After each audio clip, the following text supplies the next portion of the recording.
A ditadura militar brasileira foi instaurada em 1964 e durou 21 anos.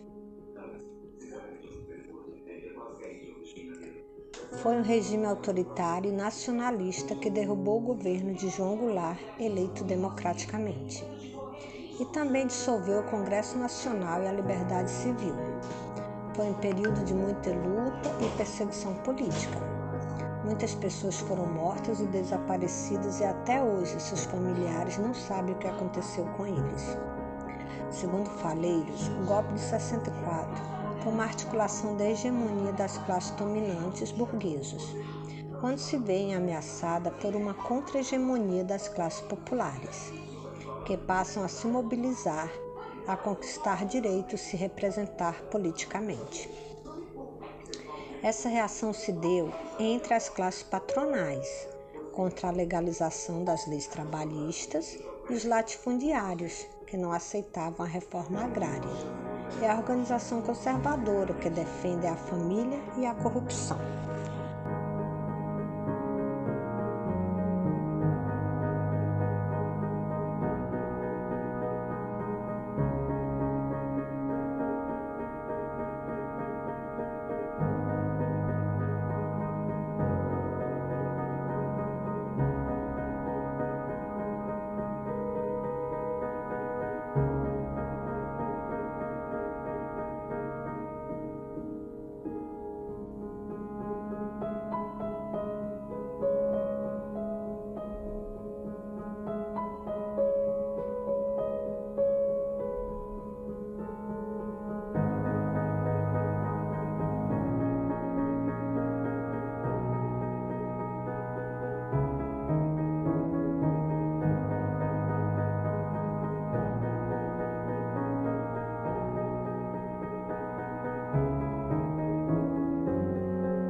dia 7 de junho de 1974, por volta das 19 horas, fui sequestrada por 6 homens armados que invadiram minha residência em Guaranhuns, Pernambuco, sendo imediatamente mobilizada e ameaçada de morte.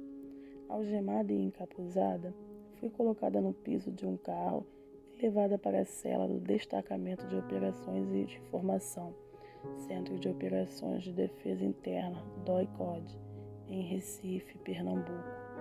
Fui submetida a sessões continuadas de torturas, pendurada por argolas com os pés fora do chão por longos períodos, recebendo choques elétricos nas orelhas e nas mãos. Fui levada para o DOI-CODE, Oban, São Paulo, sendo torturada por uma semana, com tortura física e psicológica, forçada a depor, completamente despida por equipes que se revezavam ininterruptamente. Estando no primeiro mês de gravidez, tive ameaça de aborto em consequências das torturas. Fui presa pela primeira vez em 1966, quando ainda cursava a graduação de Serviço Social, por ocasião do encontro da Executiva do Serviço Social realizado em Salvador. Sofri vários tipos de torturas: choque, emergir a cabeça na água, condições insalubres na prisão, violência psicológica e física. Vivi na clandestinidade por 11 anos, cerceada da convivência familiar e dos direitos sociais, civis e políticos mínimos.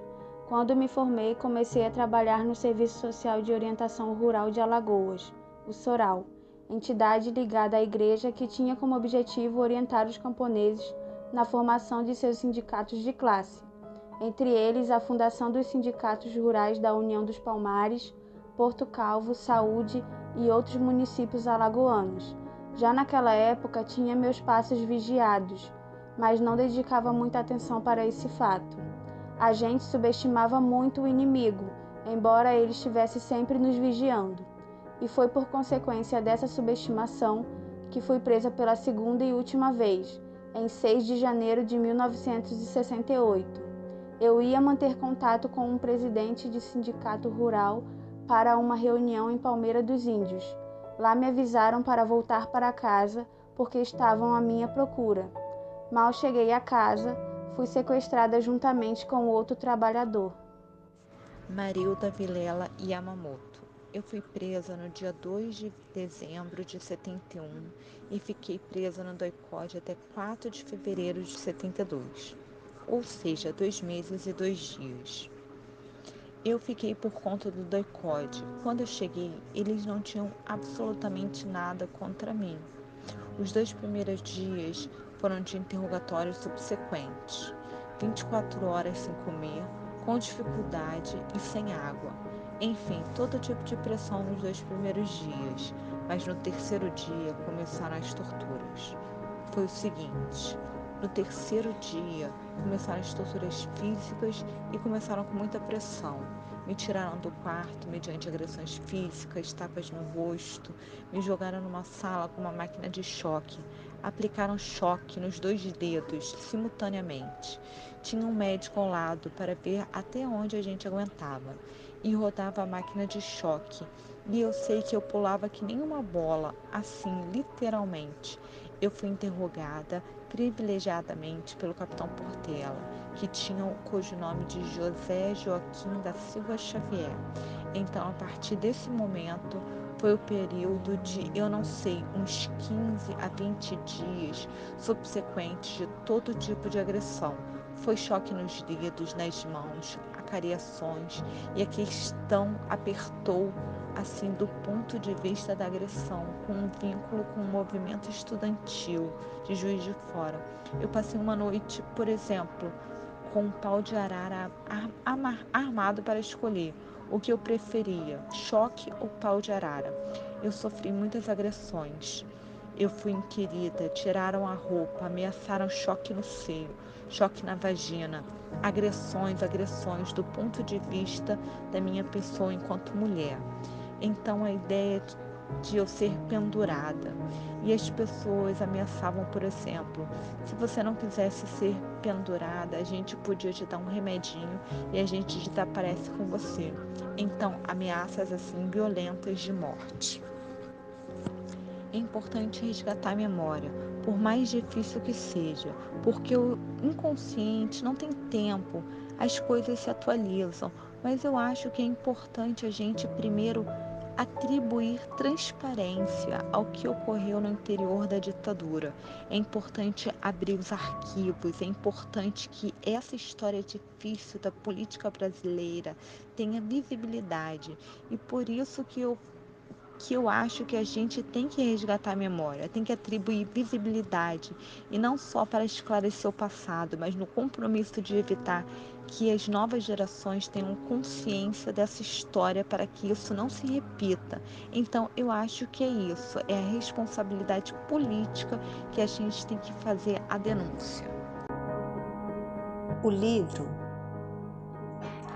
Memórias e Resistência apresenta depoimentos de pessoas que sofreram com esse regime autoritário. Além daqueles que foram mortos, um caso específico que me chamou a atenção é o caso de Fernando Santa Cruz, contado por sua irmã Rosalina de Santa Cruz. Ela fala como foi o seu sofrimento físico, emocional e como isso marcou sua vida. As torturas eram constantes e a dor e o desespero tomavam conta daqueles que se encontravam presos pelo regime. Mas ela relata que nada disso foi pior do que o desaparecimento do seu irmão e como até hoje a família luta por resposta do que aconteceu com ele. Ela diz: o desaparecimento político, como o que aconteceu com meu irmão, foi uma das coisas mais terríveis que a ditadura inventou.